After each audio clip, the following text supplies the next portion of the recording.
Reka twizere nanone ko mumerewe neza kandi Imana ibarinze aho muherereye hose mu bice bitandukanye byo ku isi, yaba muri Afurika, bari muri Aziya, bari muri Amerika, Europe n'ahandi. Mwese turizera ko Imana ibarinze mumeze neza. Jyewe rero ugiye kubaha ikiganiro ni Olivier Ndatimana nk'uko bisanzwe.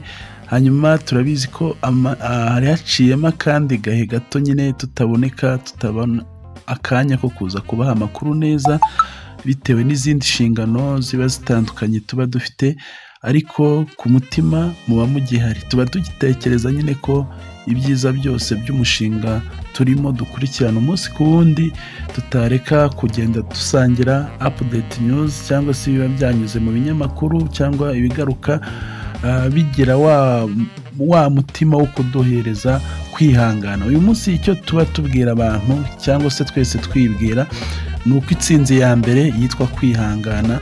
Rero kwihangana niko kuzana n'ibindi byose byiza, aho twavuga ko kugeza uyu munsi umupayiniya wese cyaba yarasabwe ni ukwihangana no gukurikirana amakuru, kandi ibyo ngibyo byanze bikunze bizagera ku musaruro mwiza. Twavuga ngo aho ibintu bigeze uyu munsi bigeze ahantu twavuga ngo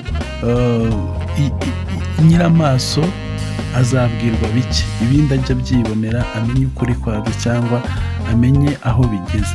Yes, rero nk'uko mubibona nyine ku mbonerahamwe y'amafoto yacu twaberetse, murabibona neza ko dufite amakuru menshi cyane turi bugarukeho, amakuru turi bugende dusesengura tuvugaho byinshi bigendanye nyine n'aho uyu mushinga wacu ugeze, ibigenda bigaragaza ukuri gukwiye kuba kuvugwa ku mushinga wa Pi Network. Yes, twihuse rero reka dutangirane n'inkuru hariya hejuru ivuga ngo dual track price system in China's economy reform essay. Ngira ngo birumvikana abenshi wenda tuba twabikuye no mu rurimi rwabo rw'umwimerere rw'igishinwa, ariko hariya biri kugaragara ko mu gihe murabizi ko muri iyi minsi hariho ikibazo cyavutse hagati y'umuherwe Elon Musk na Perezida Trump wari wamushyizeho mu rwego rw'ubundi gukurikirana ibigendanye na departema y'iby'amafaranga, yaba y'ikoranabuhanga, ibyo bitaga ko nyine ari stable coin, yaba ari ibijyanye na security, icyo bitaga security economy, cyangwa se muri rusange ibyari bijyanye no kuba hari inshingano yamuhaye zifite aho zihuriye n'iby'amafaranga. Rero akaba yaraje kuba nyine uwo mwanya wikuramo Elon Musk. Ngo twigeze kubigarukaho gake tubabwira ko we nyine yageze igihe yumva atagiye kwemeranywa na boss wiwe wamuhaye inshingano ariwe bwana Trump. Rero icyabayeho ni iki, ni ukuvuga ngo hari ibyemezo bimwe na bimwe bivugwa ko Trump yagendaga afata batabigiyeho inama, kandi undi akagenda abona ni ibyemezo bishobora kuzamuganisha habi nawe, kuko yavugaga ko hari n'ibyemezo byagezeho birafatwa biganisha mu isoko rijyanye no kugurisha amamodoka akoresha amashanyarazi, ashyiraho amategeko ayabangamira kandi akakaye cyane. Undi rero ahita asanga ibyo nabyo biri mu bintu adashobora kwihanganira nk'umuntu wumvaga afite kampani ikora n'ubundi za modoka zikoreshwa n'amashanyarazi. Aravuga abona ko nyine ayo mategeko akakaye gutyo agenda ashyirwaho n'uriya mugabo Trump, yumva ko adashoboye kubyihanganira. Ikindi cyavuzwe ni uko havuzwe ko Elon Musk yagiye abona ko nakomeza kuba muri uwo mu nshingano zo gukora politiki bishobora kongera gusubiza inyuma kampani ye ya Tesla, ari nayo kampani akesha byose uyu munsi afite cyangwa yitirirwa. Avuga yuko uriya ruganda rwe rero mu gihe yari amaze gusa nk'uwiyeguriye gukorana na bwana Trump, yisanze kampani yiwe itangiye guhomba. Aravuga kuba yazasubira inyuma bitewe n'uko umwanya yayihaga wari utangiye kuba utagihari. Rero izo mpamvu zose n'izindi zavuzwe wenda tutamenye, urumva ibyo nibiba byabashije gusohoka bikajya hanze, byashoboka ko nyine ibyo byose bihuriye mu gaseke k'ibyatumye uriya muherwe Elon Musk nyine avuga ati jyewe ibya politike mbaye mbyeretse ikirenge, reka nikomereze business yanjye nkomeze nyubake. Gusa nyine biracyari fireback, aho n'ubundi Trump na Elon Musk ibinyamakuru biri kubandikaho umunsi ku wundi, aho nyine bagenda bagaragaza ko hari utuntu twishi bari baziranye, ariko nanone gushwana kwabo urumva ntabwo ari ibintu byiza cyane. Ikindi ni uko bwana Trump bwiwe yibwiriye Elon Musk ati igihe cyose uzahirahira gushaka gushyigikira abademokrate ati uzamenye ko bizakugiraho ingaruka. Urumva rero ni abantu bari inshuti cyane, bari baziranye kuri byinshi. Ni ukuvuga ngo Perezida Trump bwiwe aracyagaragaza ko Elon Musk amubikiye byinshi, amubikiye amabanga menshi, ariko nanone ntawamenya iby'abakire, iby'abacuruzi, ibya politike, ntawe ujya byivangamo, ntiwamenya uko bimeze. Ejo n'ejo bundi wasanga n'ubundi bongeye basubiranye, cyangwa se bavuze ati n'ubundi diru ni diru twipfa ubusa, ubwo ugasanga n'ubundi bagize gute, bongeye biyunze kandi bigenze neza. Urumva ari Perezida Trump ni umukire, ari Elon Musk ni umukire, bose rero buriya bafite ibyo bashobora n'ubundi kongera guhuriramo bya business. Aho ngaho twavuga ngo Imana izabafashe, buriya bari abantu baba bafite ikintu ba drivinga kinini ku isi mu rwego rw'ubukungu. Aha rero ni naho duhereye kuri iyi nkuru yacu. Urumva mu gihe Ubushinwa bwo buri kubona Amerika yo iri mu ako kaduruvayo ko kuzamura imisoro, ko gukora ibintu nk'ibyo byose, ukabona nyine hari ibintu bisa nkaho byabaye akajagari mu bijyanye n'ubukungu, mu bijyanye n'amafaranga, bitewe n'amategeko akarishye agenda ashyirwaho n'uyu mugabo Perezida Trump. Urumva Ubushinwa bwo rero nabwo buri mu yindi strategy nshya yo kwiyubaka, yo gukomeza kwagura imiyoboro yayo y'imikoreshereze y'amasoko yayo n'uburyo bwo kurinda ifaranga ryabo.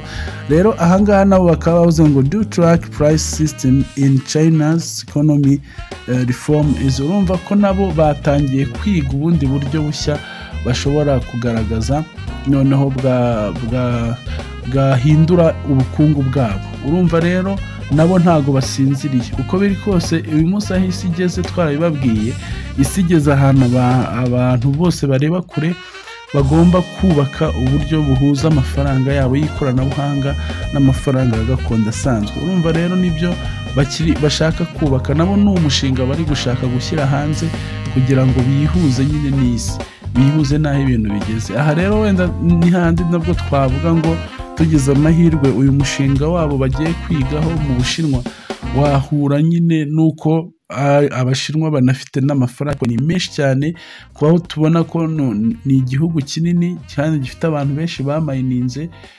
Urumva rero tugize umugisha bakiga aya mategeko ajyanye n'ubucuruzi, ariko ubu na rimwe amafaranga y'ikoranabuhanga, kuko uyu munsi Abashinwa nabo ntago bose, cyangwa se muri rusange ntago binini public ku buryo byaba bigaragara ko bemera kwishyurwa mu mafaranga y'ikoranabuhanga. Aha rero ni ukuvuga ngo uyu mushinga wabo niba wiga neza bakawunoza, urumva hari ikintu cyiza nyine cyaba kibikiwe n'ubundi aba pioneers. Ndetse rero hari n'abibaza bati se mwishwana rya Trump na Elon Musk byaba hari ingaruka bigiye kugira ku mushinga wa Pi Network, hari abari uburyo bifitanye isano. Igisubizo uyu munsi rero twavuga ngo ni hoya, nta sano direct bifitanye, ku buryo hari n'icyo byavuga ko byakwangiza. Kuko ikindi ntago ni Elon Musk yava muri iyo department, kandi department ihari ntago bivuze yuko hataba hari abandi bahasigaye cyangwa se hatari n'abamusimbura.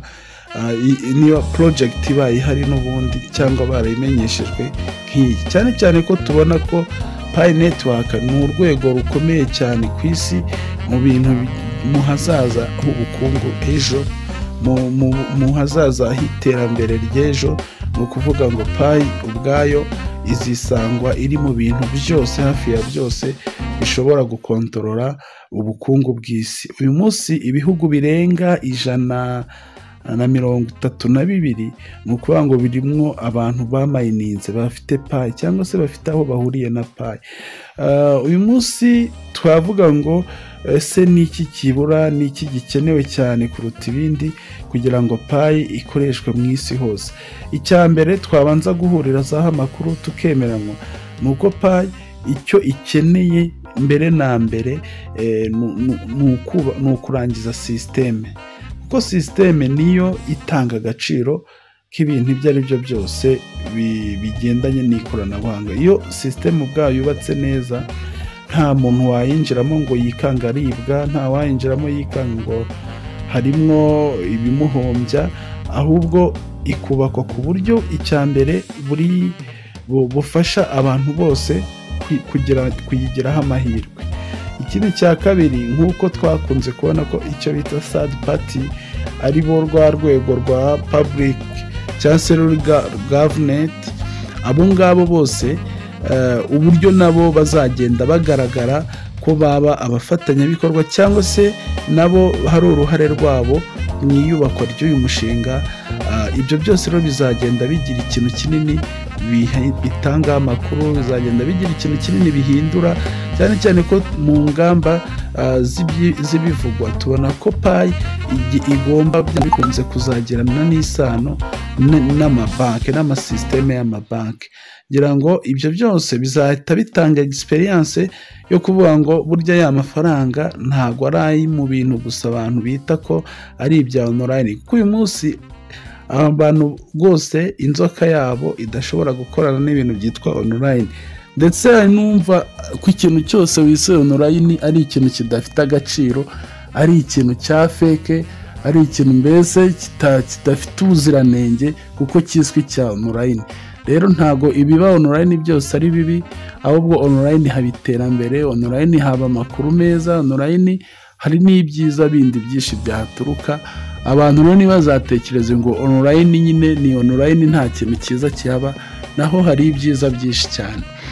Yes, rero dukomeje n'andi makuru yacu. Icyo mubona cyo nanone murabizi ko urwego rwa GCV Ambassador uyu munsi hariho ikiri kuvugwa ni iki. Ubu nukuvuga ngo urwego rwa GCV Ambassadors ku isi navuga ngo ruri mu ntambara, ruri mu rugamba rukomeye, intambara iri social media isa nkaho yahagurukije abantu benshi, ku buryo GCV Ambassadors ubu hariho ukuri gusa ko guhangana n'abandi bantu nyine twavuga ngo ni ba the haters cyangwa se ati GCV, abantu nyine barwanya iyo GCV bakarwanya Ambassadors. Nukuvuga ngo rero umwe mu bashyizwe mu majwi nuwo bita Dismas. Uyu akaba ari umunyefilipine, ariko nanone akaba yaragiye ni nawe wagiye promotinga yama articles mwagiye mubona y'uwo bita Consensus. Uriya Consensus bya abantu muribuka abantu benshi bagenda bishyiramo ngo Consensus ngo nuwo muri Core Team, ngo akorana na Core Team, ariko finally byaje kurangira atari byo. Birumvikana ko n'ababivuze aho ngaho babikosore, kuko uriya Consensus ni umuntu wikorera amaproje yiwe akayubaka muri GitHub, ariko ntago we afitanye nawe isano riri direct na Core Team, cyane cyane nubwo yaba supportingaga bikomeye igiciro cya GCV, ariko byaje kugaragara ko atari we nyirizina ukorana na Core Team, ahubwo uwo nguwo witwa Dismas nyine yari umusupporter wiwe. Ari naho rero byaje kuba byateza ikibazo, aho bo batangiye kugira indi myumvire nanone itangira gusa nkaho igandisha abapioneers ku bishingiye no ku masoko. Nuko ngo izo fireback n'ubu ziracyahari, aho nyine abantu baterana amagambo, bamwe bavuga bati kujya guhaha payi si ngombwa ibiki, bati mwana byihorera, abandi nabo rero bati tugomba ahubwo kuzigura. Urumva nk'urwego rwa GCV Ambassadors bo ni ku isi nicyo cyifuzo baba bafite cyo kumenya ko abantu hari buyback ya payi iri kubaho, ariko nyine birumvikana nta muntu watanga icyo adafite, umuntu atanga icyo afite, ariko nanone no kugura payi ni inyungu z'umuntu ku giti cye, ntawe uba uziguriye kuba bishoboye. Ibyo rero ngira ngo mu Bashinwa ho wenda ho birumvikana, ni abantu baba banafite ayo mafaranga bari ku rwego rwiza, ariko n'inaha ngaha cyangwa muri ibihugu byacu bya Afurika umuntu nawe wabishobora, mba numva atari bibi kwibikaho payi, cyane cyane ko payi twese twasobanukiwe icyiza cyayo kiri imbere aha ngaha. Yes, dukomeje n'andi makuru, aya n'andi makuru nyine ari mu kigereranyo cyerekana ibyo twavugaga mu bijyanye no kubaka iyi sisiteme ya payi. Ngira ngo murabibona hari icyo bise P ecosystem n'icyo bise exchanges. Ngira ngo ibyo n'ubundi musanzwe mubimenyereye ko ubu hari uburyo bubiri, hariho uburyo bubiri bwerekana igiciro cya payi uko gihagaze. Ngira ngo naha nicyo bise dual price system. Ahangaha icyo mubona muri payi ecosystem toujours igiciro barakivuga kandi gisa nkaho cyemejwe. Hari abajya bavuga ati se atebya no kubeshya ntibishobora no kuzabaho na rimwe, ariko narababwiye, nakunze kubabwira ngo ibintu byicwa n'abantu bigakorwa n'abantu. Uyu munsi amakuru ya payi yose yatuma igira agaciro ari mu bantu, n'ayambura agaciro nayo ari mu bantu. Ni ukuvuga ngo abantu bose icyo bashobora kuzakora ni ikizaba cyabaye icy'abantu benshi, cyabaye icy'abantu benshi bemeye cyangwa se bahaye agaciro. Ngira ngo uyu munsi ntabwo dufite abantu benshi bakwemera biriya biciro bya exchange, kubera ko hariya nta muntu n'umwe ufite payi waba uheshejwe agaciro cyangwa waba ufite agaciro. Bitavuze ko hatari abantu babonye amafaranga pe, abantu barayabonye babona menshi. Mperutse no kumva story y'umuntu, murabona ko hakunda abantu bagiye batoragura amapayi bwa mbere n'ibi by'ama exchange bitaraza, murazi n'abantu bagiye bayagura, gasaba umuntu ari kugura payi ku mafaranga 300. Mwaya mubibona namwe abantu bakoraga ibyo bintu. Ariko rero hari umuntu umwe muri bo ngo yaraziguze abona payi 6,000.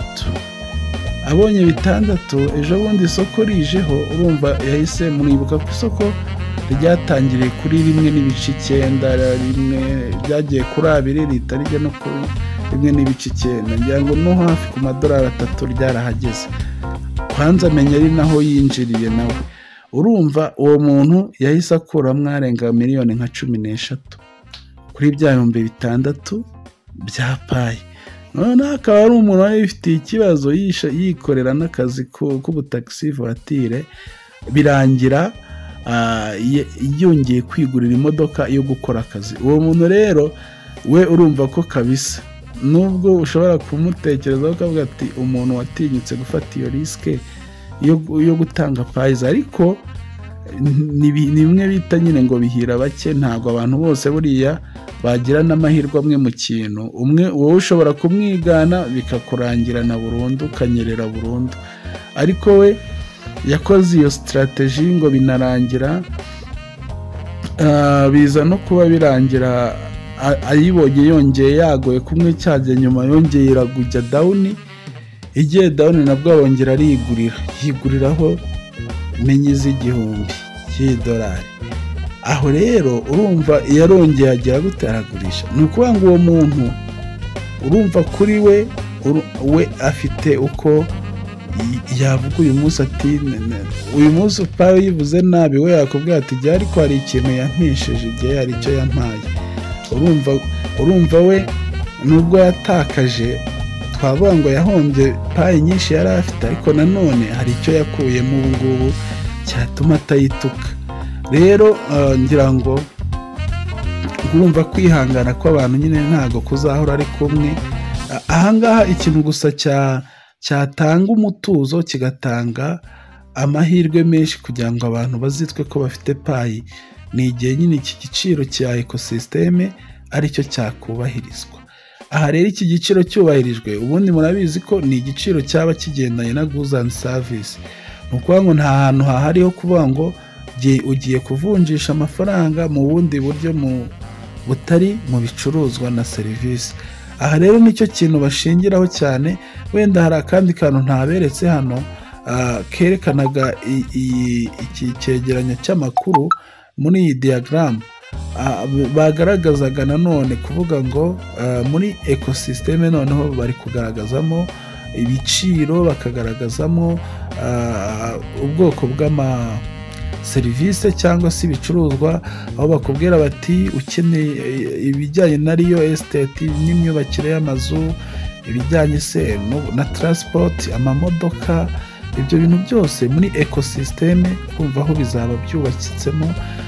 Kandi noneho igiciro cyabyo ntabwo nyine birumvikana cyaba ari iki giciro cyo ku ma exchange, kuko ku ma exchange aho ubwaho hatanga igiciro kidashimishije cyangwa se kibisha aba pioneers, kuko ni igiciro kidafite aho gihuriye n'ejo hazaza ha payi. Ko ntabwo payi ishobora kuzagira agaciro isi yose yatangarira cyangwa ngo yumve ko cya kintu gifite agaciro n'umumaro, kandi payi nta kintu gishya yakoze. Ikindi cya kabiri tugomba kwibukiranya, hari abantu uyu munsi mu by'ukuri banga mayiningi, banga ku mayininga, bamaze gusa nk'ababivamo batagiha agaciro mayiningi. Ariko uyu munsi ikintu twakubwira ni uko iyi mayiningi igihe icyo ari cyo cyose, isaha n'isaha izahagarara.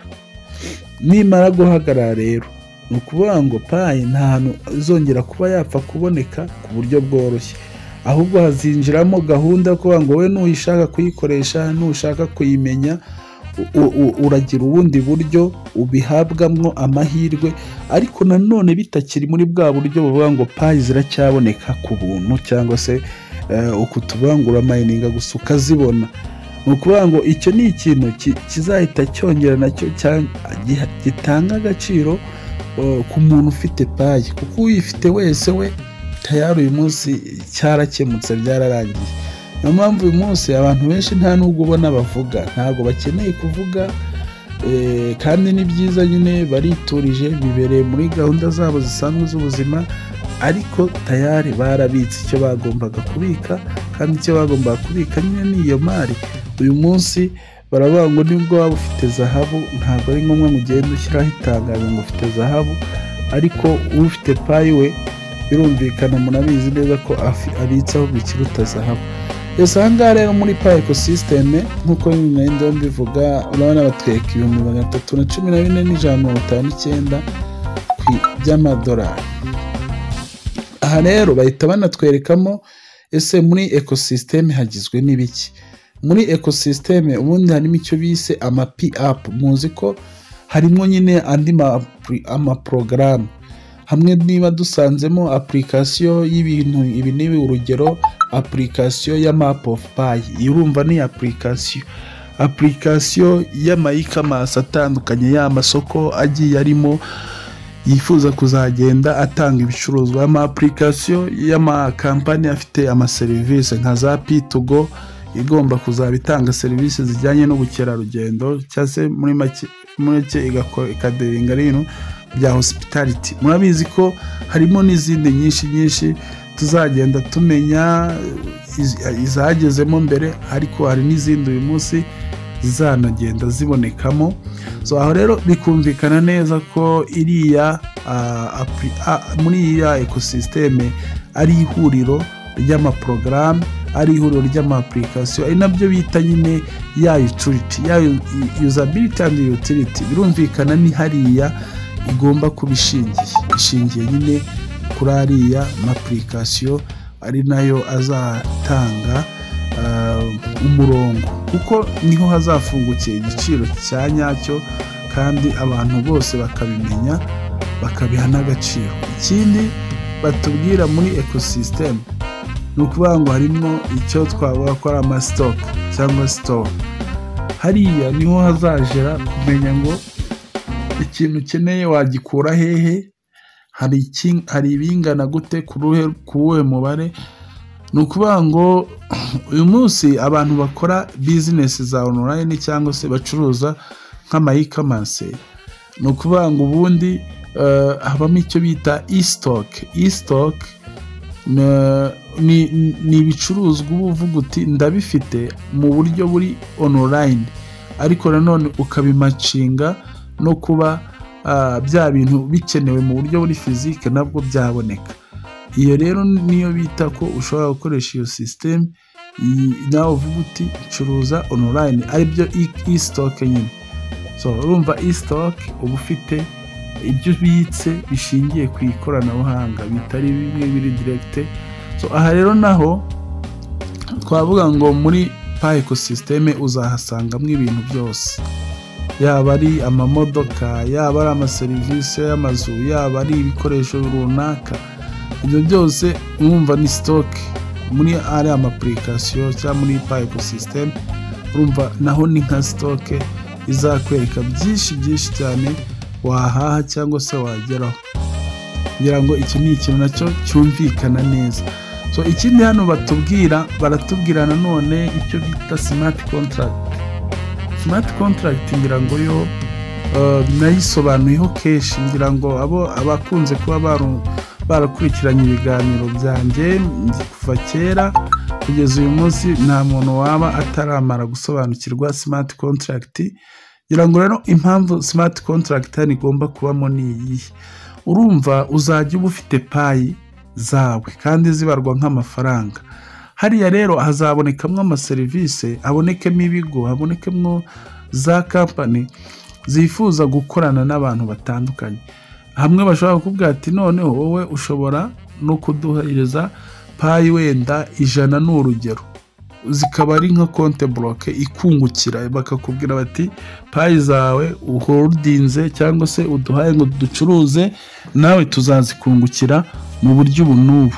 Icyo gihe rero ibyo nabyo bibayemo, urumva nabyo hari uburyo byaba biha agaciro payi cyangwa se bikomeza kuyubaka nka utility. Icyo gihe n'ubundi hifashishwa ya smart contract. Urumva ya smart contract ni ya masezerano ujyana n'umuntu ariko akenshi mutahuye, cyangwa se ugasanga ni amasezerano wagiranye na system ikaba ari igenda igufasha muri ubwo buryo. Yes, ahangaha nanone bakagaruka batubwira icyo bise rero cyo exchanges. Aha rero mwumva ni bya biciro bibiri bihanganye, igiciro kimwe kiri gukora ikindi ntikirakora.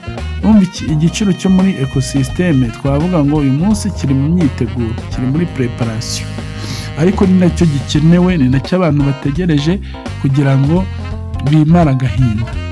Hanyuma rero hano muri exchanges ho murabiziho ni igiciro already twavuga ngo kirahari, kira cya 0.63 cyo ni igiciro gihari, ariko urabona ko nyine ni igiciro kidafite ubusobanuro, kidafite umurongo muzima, kidafite n'agaciro cyaba gihisheje umupaniya. So aha rero nibyo bita ko icyo giciro cyo gihari kiri kubarirwa mu byo twavuga ngo ni external market, cyangwa se ni amasoko nyine yafungukiye muri Pi network, bitandukanye no kuvuga ngo ni ecosystem. Aha muri external rero niho tugenda tugasangamo ariya ama exchange ya OKX, ya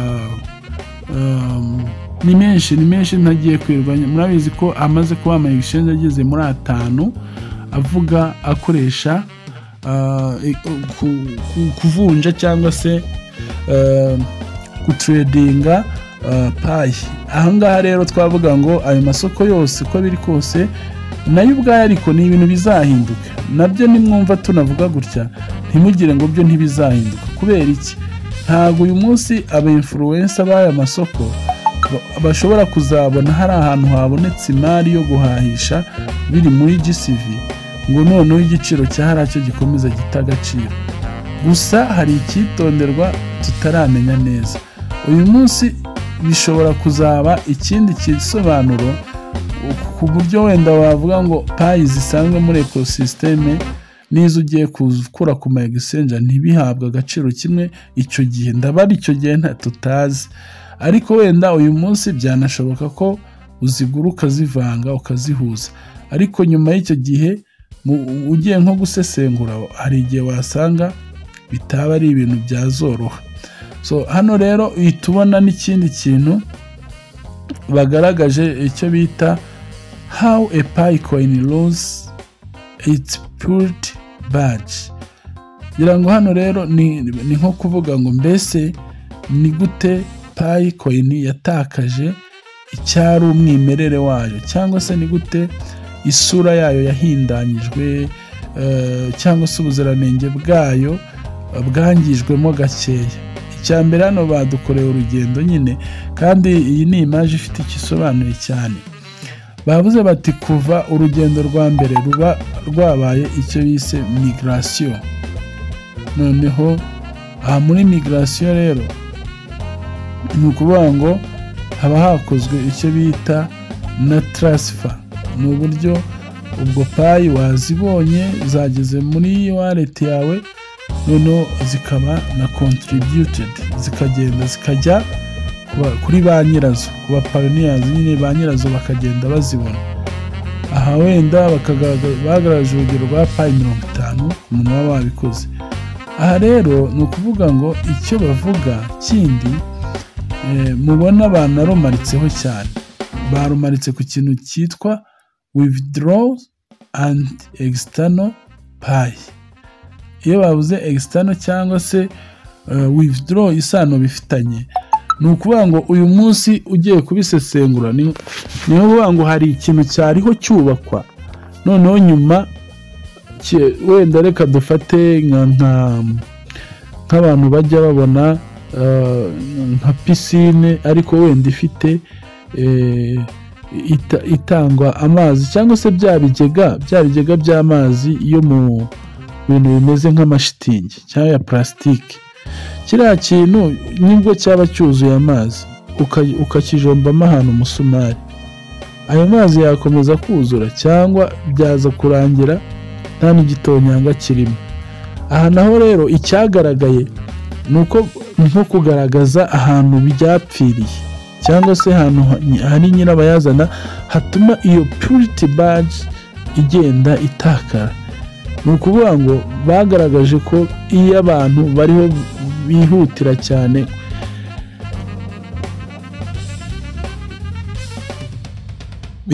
cyane ku kintu cyitwa kubikuza, kiriya kintu bita withdraw nyine. Wumva kiriya cya withdraw ubwacyo nicyo nyirabayazana, nicyo nyine gitejeje akaga, nicyo gitesheje agaciro Pi, kubera ko abantu ubundi uburyo bwo kuba ngo bazibikuze zisohoka muri systeme zijya hanze kuri ayo masoko, urumva nyine ntago byabura nabyo, nta nubwo abashaka kugira icyo bimarira bigereraho ntago n'ubundi wabahagarika.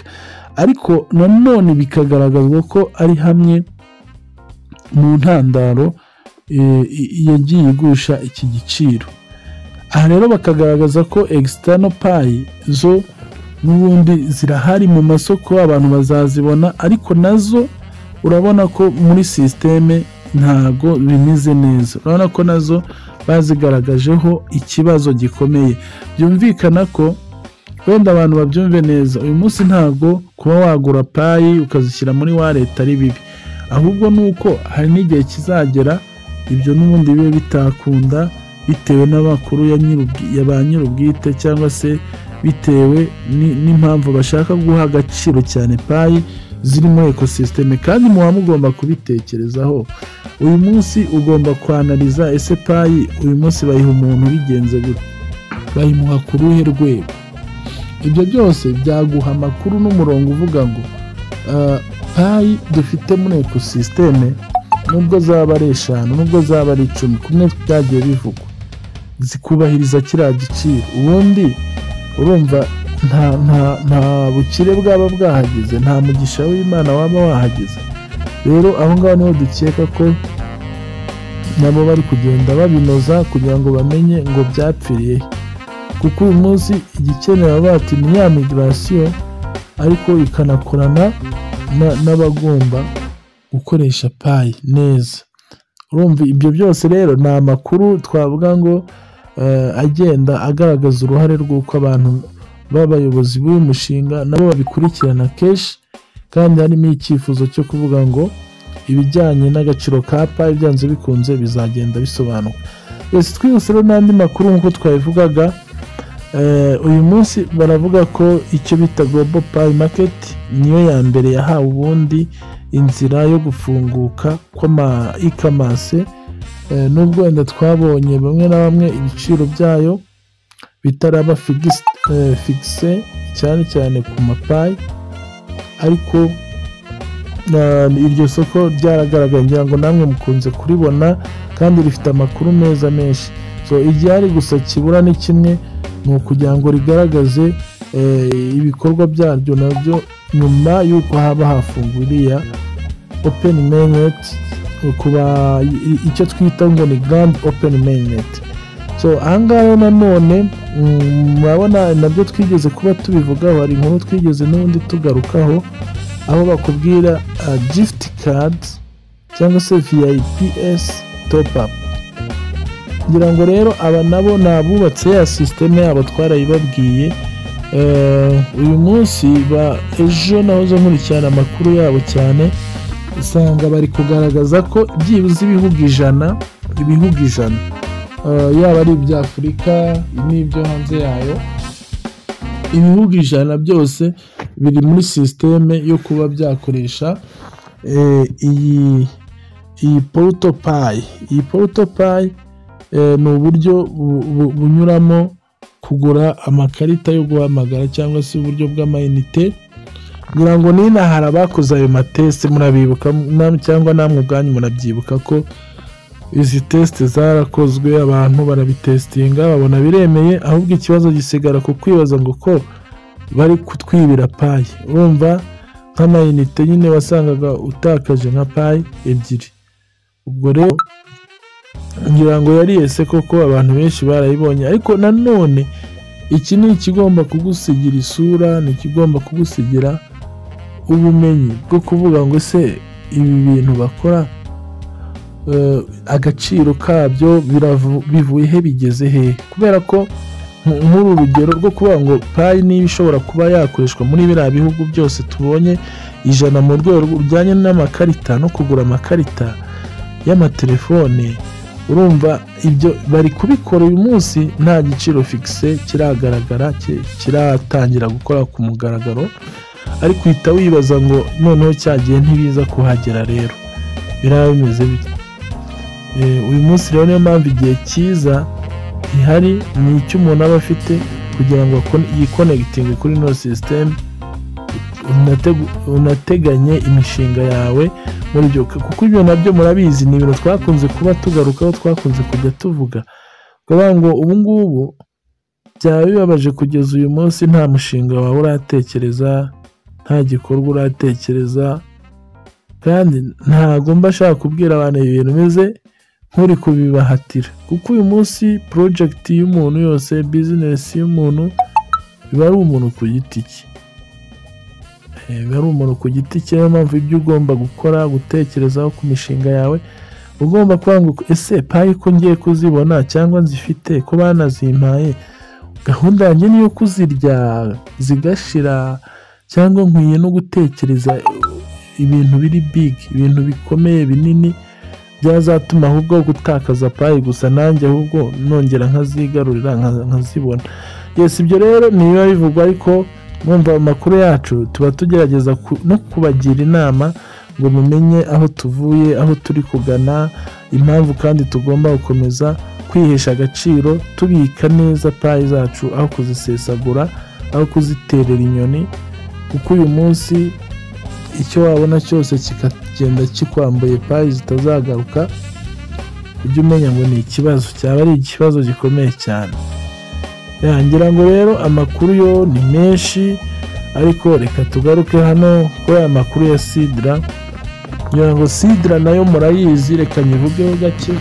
Mwakunze kubona nicecekera, ntabwo nkunda kuvangavanga ibintu. Buriya Sidra nyikurikirana mu buryo kuri sirasiye uburyo mba nashaka kuyivugaho ibintu byinshi, ariko ndayikurikirana, yewe na KYC yayo narayikoze igenda neza, nubwo systeme yayo yose ntayimastaringa cyane nk'uko mastering ibya Pi, ariko byibuze nayo twayibahaho amakuru meza, kuko Sidra ni coin nk'uko bivugwa ituruka mu gihugu cya Yemen.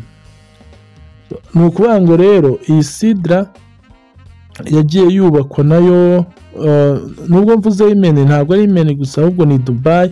Umva ni biriya bihugu by'Abarabu byose muri rusange nibo bagize uruhare rwo kwihuza kugira ngo bubake nabo coin yabo nk'uko twagiye tuyibonaho amakuru.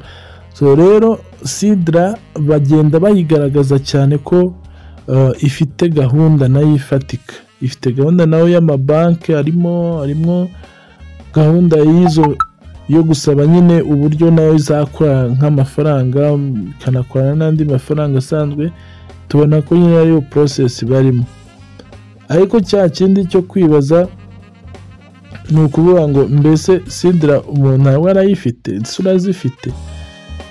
Ikindi ahantu aba Barabu twabatinyiye barabona nta mikino bagira rwose. Uzi ko link yabo nta muntu uyiha umuntu ngo bamuhe Pi, ni ukuvuga ngo usanga nubwo wamushyiraho nta kintu kiyongereyeho.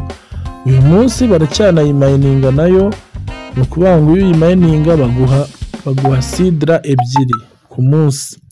Rero nayo kubera ko tubona baranayibaninze by the way, ukuvuga ngo izo basohoye muri KYC zayo zimwe barazigabanyije barazitwika kugira ngo nyine igende igira ireme, za ronshingwe baye ifite agaciro. Ikindi gishobora kubaho kuri Sidra nuko ije nyuma ya Pi mu mikoresherezwe cyangwa ikaza mbere, byose byakuzuzanya. Tubona ko nyine yose ni amakoini bavuga ko ashingiye ku bihugu, ariko nanone afite icyerekezo cyiza. Ngira ngo wamenye Sidra ukamenya Pi wabusenga. Ni amahirwe akomeye umuntu wese akwiye kwemera ko yayabonye kandi ntamucike ngo ave mu myanya y'intoki.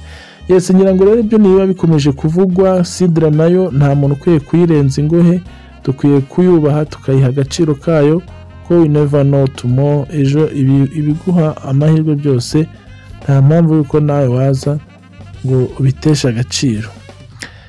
Hano rero hasi murahabona urupapuro rwitwa ngo ni Mpumalanga. Bavuze ngo ni the place of the rising sun. Uri kumva ko kantu? Yes, ahangaha rero nyine ni ukuvuga ngo aba nabo ni ishyirahamwe ryahariye nyine muri South Africa, aho bakubwira ko nabo barimo bitegura kuvuga ngo bahisha agaciro Pi. Ngira ngo hano hasi murahabona handitse ngo Pi Network Festival, aho bavuze ngo come and sell or buying using Bitcoin. Urumva nabonye ko bahafite gahunda y'imurikagurisha, aho bakubwira ati waza ukagura cyangwa se ukanagurisha, noneho byose urumva bo bakakubera umuhuza, kandi ibyo byose birashoboka. Ni ukuvuga ngo aho tugeze uyu munsi, niba abantu nk'aba nabo batekereza kubaka ikintu cyabo gutya, bakavuga bati ngwino ugure cyangwa se ugurishe, noneho harimo akantu karimo hasi bakavuga ngo there is no need cash. Urumva ko hano nicyo kintu baba bagaragaje byimaze yuko bashyigikiye kwishyurwa mu buryo bwa Pi, bashyigikiwe mu kubona aya mafaranga mu buryo bwiza.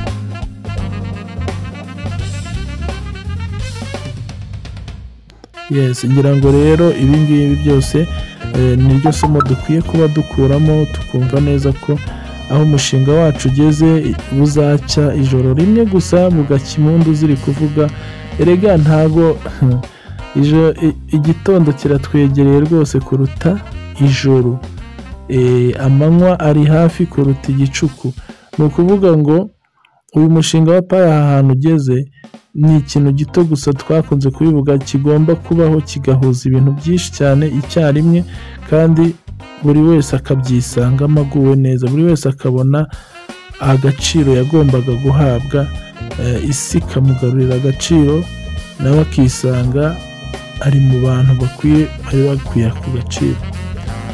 Tugenda rero tugana ku musozo w'inkuru yacu cyangwa se amakuru twabateguriye hano. Ikindi mugomba kumenya ni uko turi hano nka Kigali Hot Market Limited, hano twavuga ngo ni KHM. Hano KHM rero murabizi ko ni kampani yacu nayo ikora idiringa n'ibintu bya online, ariko nanone tukibanda mu bintu bijyanye na logistique, aho tukiri natwe twaba kubyubaka, ariko nanone dufite experience yo kuba twakorana n'abantu babyifuza. Rero yaba ari mu buryo uyu munsi bw'uburyo busanzwe, ntabwo tukubwira ngo twe ugiye kuza dukoreshe payi, kuko ibyo nabyo biracyafite andi mategeko abigenga, kandi turacyanarindiriye n'igiciro ko kiboneka kigahama, noneho natwe tukabona izindi ngamba zizagendana n'igihe, aho ibintu bizaba bigeze ni nacyo gihe natwe tuzagenderamo tuzakoresha. Ariko turakubwira ngo ubundi ukeneye gukura ibintu hanze, ukeneye kubijyanayo imizigo itandukanye, amakuriye, uba ushobora kutubaza tukavugana nawe. Hari ibihugu byinshi dushobora gukorana nabyo muri shipping cyangwa se muri logistique. Ukeneye nawe ibyo tukuzanira nta kibazo, ni karibu, twavuga ngo ni karibu. Kandi birumvikana mu minsi iri imbere nyine niko kazi twaba turimo cyane, ka shipping ndetse na source of product, n'uburyo bwo gufasha abakiriya bacu kubabonera ibicuruzwa bifuza. Murabona rero iriya RAV4 iriya twashyize hejuru ni presenta ko dufite na gahunda y'amasoko y'amamodoka uyu munsi. Usibye n'ibya payi nk'amamodoka, hari abasupplier bacu ubu dufite Dubai, dufite China.